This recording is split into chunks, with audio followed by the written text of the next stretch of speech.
I built my personal brand on LinkedIn from 5 to over 17,000 followers in less than a year. And today, my ghostwriting agency, Forge Media, works with founders and executives at billion-dollar tech companies to build their personal brands. Today, I'm going to walk you through the key things that I would focus on if I were starting over with building my own brand on LinkedIn in 2026. Let's get into it. So step one is to define your audience and your goal. Now, for most of us, the ultimate goal is to grow our own businesses or to grow our own personal brand within a larger business. And that can seem pretty simple at first, but the more you think about it, it can be a little bit overwhelming. So the first thing we always tell our clients is step number one is to identify your goal and to think about who the actual audience you want to speak with is. Now, the word audience is actually a little bit misleading because in reality, when you're creating content, you want to really be thinking about one individual person that you're trying to speak very deeply to, because it's better to speak extremely deeply to one individual and to really make them feel seen and heard than to try and speak to 100 or 1,000 individuals, but for the message to fall flat. When you focus on a single individual, and even better if this is someone that you can envision in your real life, whether in your personal or professional life, I challenge you to think of that one person. When you focus on writing for them consistently over time and delivering a lot of value, it is very difficult not to grow as a result. And so the first step is to take a piece of paper or open up a note and start thinking through, who is this individual that I'm trying to speak to? What does my customer or my audience actually care about? And don't just stop at the demographics. Don't just stop at my typical audience member is a VP of marketing at another tech company that is ages 45 to 55 and lives in the Northeast United States in a major tier 1 US city. Don't just stop there. Those are demographics and those are great, but you also want to move into psychographics as well. So you want to think about questions like, what are their ultimate goals and hopes and dreams? What are their fears and worries and anxieties? What keeps them up at night? How do they like to consume their information? In what format do they like to consume their information? And what are their habits around information consumption? Is there a certain time that they like to read up on the news or consume content? All of these questions are going to allow you to tailor your content strategy to reach your audience where they are. You want to meet them where they are, not just throw a bunch of content out there into the abyss and hope that some of it sticks.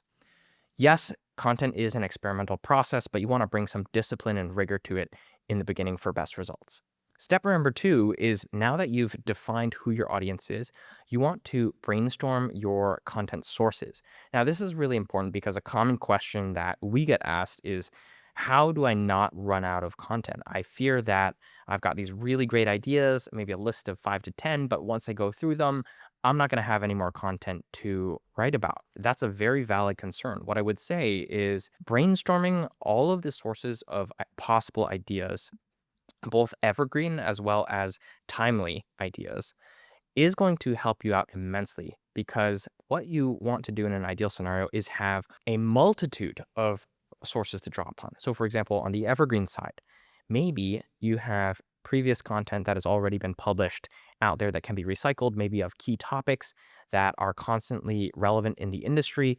Or maybe you have something like a podcast, a company podcast, or your own individual podcast where you have a volume of content already sitting there that is evergreen. And then on the timely side, you know that as a executive at a company, there is going to be new product launches and feature launches, and there's going to be hiring announcements and relevant news in the industry that you're going to want to comment on that will always provide a new source of timely content.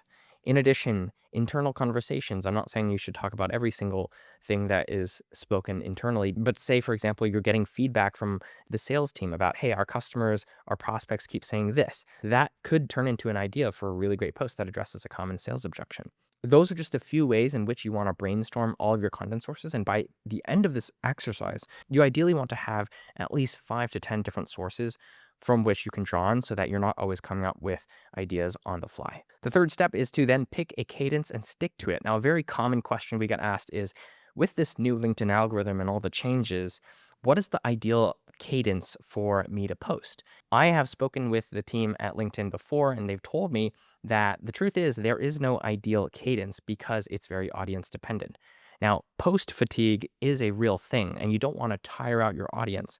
But what makes sense for the CEO of a Fortune 500 business doesn't always make sense for the owner of, say, a small business, which is also different from the founder of an early stage venture backed startup.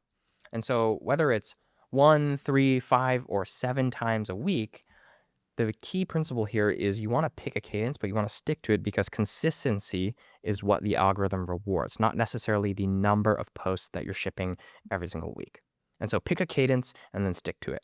Now, the last step here, which is really a game changer and something that I wish I knew earlier, is to train yourself to identify content-worthy moments throughout your day. Now, what do I mean by this?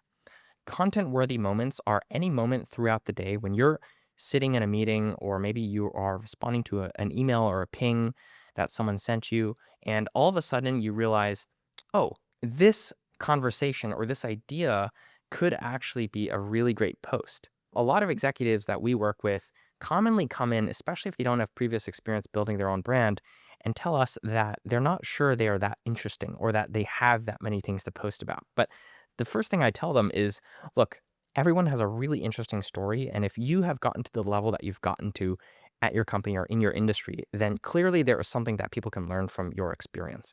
And that is extremely valuable. Now, the second step to creating that content, though, is training yourself to identify those moments. So being very reflective. And whenever you are in the moment of, say, having just wrapped up a meeting or even being in the middle of a meeting, catching yourself and realizing that, oh, this topic or this conversation or this thing that this person on my team just mentioned to me could be a really great topic, and then writing it down immediately so that you don't forget. Training yourself over time makes it a little bit easier, and eventually it'll become second nature.